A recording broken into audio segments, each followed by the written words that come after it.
The most dangerous lie ever told to a man is that he must grind until he bleeds to prove he is worthy of success. You have been conditioned to worship your own exhaustion, to believe that a 14-hour day of shallow tasks is a holy sacrifice, when in reality it is a confession of failure. In the Old Kingdom, we didn't honor the man who broke his back carrying a single stone. We honored the architect who sat in silence for a week to find the leverage that would move 10,000. If you are exhausted, it isn't because you are working hard. It's because you have been tricked into being a beast of burden in your own empire. Modern hustle culture is a trap designed to keep the builder so tired that he never has the clarity to look at the blueprint. You trade your vitality for a checklist of trivialities, mistaking busyness for busyness. You feel productive because you are moving fast, but a man running in a circle is moving fast and getting nowhere. We understood that effort without leverage is a waste of a divine life. We didn't build for the weekend. We built for eternity, and you cannot build for eternity if your mind is fractured by the panic of the present moment. True power is the ability to command a massive result with a microscopic movement. Think of the pyramid blocks, 2 tons of limestone, that no human muscle could conquer.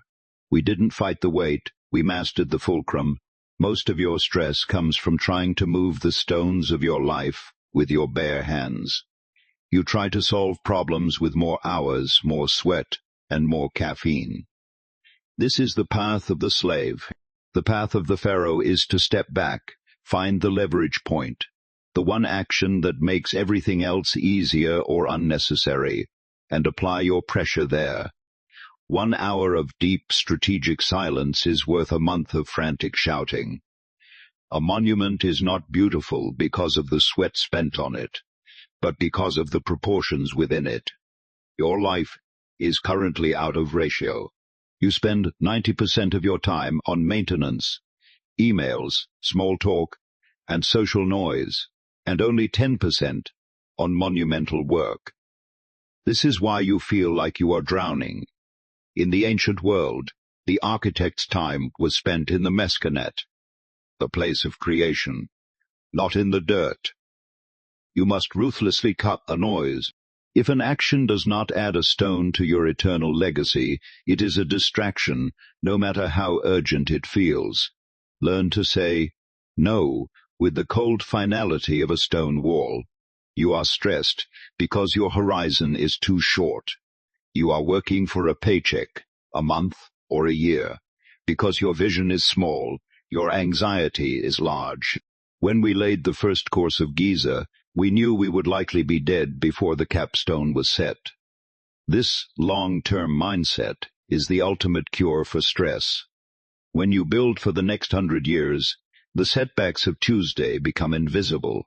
You stop rushing, and you start rhythmic, purposeful movement. A pharaoh does not hurry, yet everything gets built. Rushing is a sign of a man who fears he is running out of time. A legacy builder knows that time is his primary tool. The modern world wants you tired because a tired man never questions who he is building for. They sold you the grind, so you would keep your head down and never realize you are building someone else's dream. But you were born to be the architect, not the mule. Your value is not in your muscle, it is in your vision. Stop apologizing for the hours you spend thinking, resting, and observing. A master is most productive when he is deciding where to strike, not when he is swinging the hammer.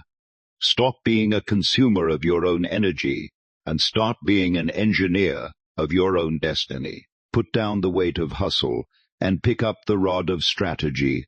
Your empire is waiting for a leader, not another laborer. Build slow, build deep, and build for the stars. I am Pharaoh Phoenix, and I have returned to show you how to stop working and start reigning. Subscribe, and let us reclaim the dignity of the master builders.